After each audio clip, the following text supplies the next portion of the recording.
नमस्कार, स्वागत है एक बार फिर से चुनावी समर में। हम लेकर आए हैं आपके लिए बीएसपी फैमिली के कुछ और अपडेट्स। कोरोना से देश में बढ़ती तबाही के बीच भाजपा और आरएसएस की दोस्ती में लगा लॉकडाउन।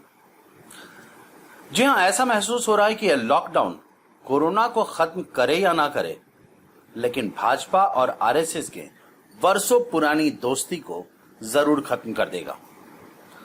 दरअसल लॉकडाउन में मोदी सरकार और आरएसएस के बीच दूरी बढ़ती जा रही है। स्थिति यह है कि अब आरएसएस मोदी सरकार के सामने लगभग विपक्ष की भूमिका में आ गई है, जिसकी वजह से भाजपा में भय का माहौल है।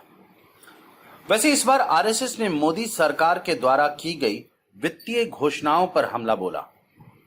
आपको बता दें कि राष्ट्रीय स्वयंसेवक संघ से संबंधित मजदूर संगठन भारतीय मजदूर संघ ने वित्त मंत्री निर्मला सीतारमण द्वारा की गई घोषणाओं की आलोचना की। भारतीय मजदूर संघ के महासचिव ब्रिजेश उपाध्याय ने वित्त मंत्री के द्वारा की गई घोषणाओं पर निराशा प्रकट करते हुए कहा कि सरकार एक तरह से निजीकरण को बढ़ावा दे रही है, जिससे नौकरियों का नुकसान पहुंचेगा।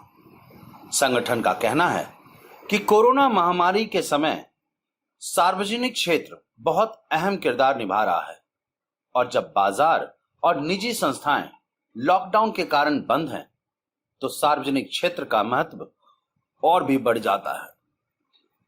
आरएसएस ने कहा कि सरकार ट्रेड यूनियन, सामाजिक प्रतिनिधित्व करने वालों से बातचीत करने और सुझाव लेने में हिचक रही है, जो यह दिखाता है कि सरकार को खुद की सोच पर भरोसा नहीं है, जो अति निंदनीय है।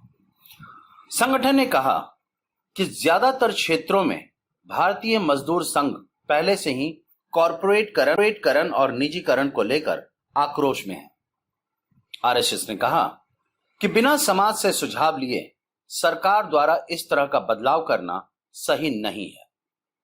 संगठन ने साफ साफ कहा कि डिफेंस मैन्युफैक्चरिंग में एफडीआई को बढ़ावा देना, ऑर्डिनेंस फैक्ट्री का कॉर्पोरेटकरण करना आपत्तिजनक है।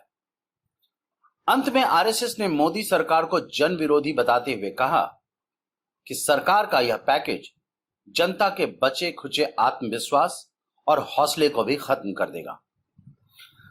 इस तरह आरएसएस विपक्ष की भूमिका में आते हुए मोदी सरकार के द्वारा की जा रही देश के सरकारी उपक्रमों का निजीकरण के खिलाफ जोरदार हमला बोला।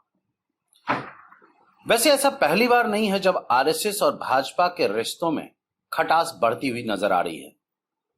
हालांकि आरएसएस को जनता की कितनी परवाह है वो हम सभी जानते हैं, लेकिन अगर आरएसएस मोदी सरकार को इसी तरह बेनकाब करती रही तो यह जनता के लिए खुशखबरी के समान है, और उम्मीद है कि आरएसएस और मोदी सरकार की इस लड़ाई को भुनाकर विपक्ष चुनावों में भाजपा को मात देगी। हमारे साथ बने रहने के लिए आपका धन्यवाद। आप हमारे प्रोग्राम्स को today's.com पर भी देख सकते हैं, और आप हमें टुडेज टीवी पर ट्वीट भी कर सकते हैं। Thank you.